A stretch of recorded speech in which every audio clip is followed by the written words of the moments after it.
નમસ્કાર દર્શક મિત્રો, આપ જોઈ રહ્યા છો Banas crime 24 news Gujarati channel. હવે જોઈએ આજના મુખ્ય સમાચાર।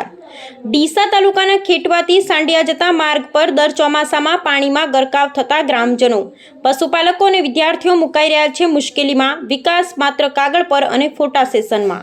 ડીસા તાલુકામાં વિકાસના મોટા બણગા ફૂંકવામાં આવી રહ્યા છે। સોશિયલ મીડિયામાં ફોટા સેશન કરાવી નેતાઓ વાહવાહી મેળવી રહ્યા છે ને અધિકારીઓ કાગળ પર વિકાસની કામગીરી બતાવી રહ્યા છે। ત્યારે ડીસા તાલુકામાં ગ્રામ્ય વિસ્તારોમાં શું હાલત છે, જુઓ આ અહેવાલમાં। ડીસા તાલુકાના ખેટવા ગામથી સાડિયા ગામને જોડતો મુખ્ય રસ્તો વર્ષોથી બિસ્માર હાલતમાં છે। ખાસ કરીને ચોમાસાના માહોલમાં આ માર્ગ ગામ લોકો માટે દુઃખદાયક બની જાય છે। ભારે વરસાદ બાદ રોડ પર પાણી ભરાઈ જાય છે, જેને કારણે ખેડૂતો, પશુપાલક, વિદ્યાર્થીઓ અને વૃદ્ધોને ભારે મુશ્કેલીનો સામનો કરવો પડે છે। વિદ્યાર્થીઓને પણ આ માર્ગ પર પાણી ભરાતા બાળકોને સ્કૂલ પહોંચવા માટે જીવની રમતમાં જવું પડે છે અને ચુનૌતી પણ પૂર્ણ બની જાય છે। વૃદ્ધો અને મહિલાઓ માટે પણ આ માર્ગ જીવલેણ સાબિત થઈ રહ્યો છે। ખેતરમાં જતા ખેડૂતો વારંવાર કાદવમાં ફસાઈ જતા હોવાની ફરિયાદ છે। દૂધ વેચવા જતા પશુપાલકો માટે પણ આ માર્ગ એક કસોટી બની ગયો છે। સ્થાનિક ખેડૂતોએ જણાવ્યું કે વારંવાર રજૂઆત છતાં તંત્ર દ્વારા હજુ સુધી કોઈ ઠોસ પગલાં લેવાયા નથી।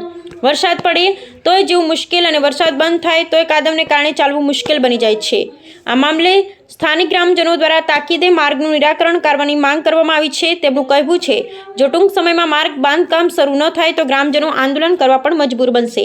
આ સમસ્યા તંત્ર અને ચૂંટાયેલા પ્રતિનિધિઓ સુધી વારંવાર પહોંચાડવામાં આવી હોવા છતાં હજી સુધી કોઈ લક્ષ્ય આપવામાં આવતું નથી। પરિણામે ગામ લોકો મજબૂરીમાં જીવ જોખમમાં મૂકી પોતાના રોજિંદા કામ માટે નીકળવા મજબૂર બની રહ્યા છે। અહેવાલ હરીશ ઠક્કર, ડીસા, બનાસકાંઠા। તમારે શું સમસ્યા છે? સાહેબ, ઘણા ટાઈમથી આ રસ્તામાં પાણી ભરાયેલું રહેશે ને વરસાદ આવે ત્યારે એક આ સાઈડથી પેલી સાઈડ જઈ શકતા નહીં। બરાબર। અને ઘણા ટાઈમથી અમે નોટિસો મોકલો પણ તે આ રસ્તાનું કોઈ સોલ્યુશન થતું નહીં। એટલે વારંવાર તમે રજૂઆત તંત્રને કરી છે, છતાં એનો કોઈ નિકાલ આવતો નથી।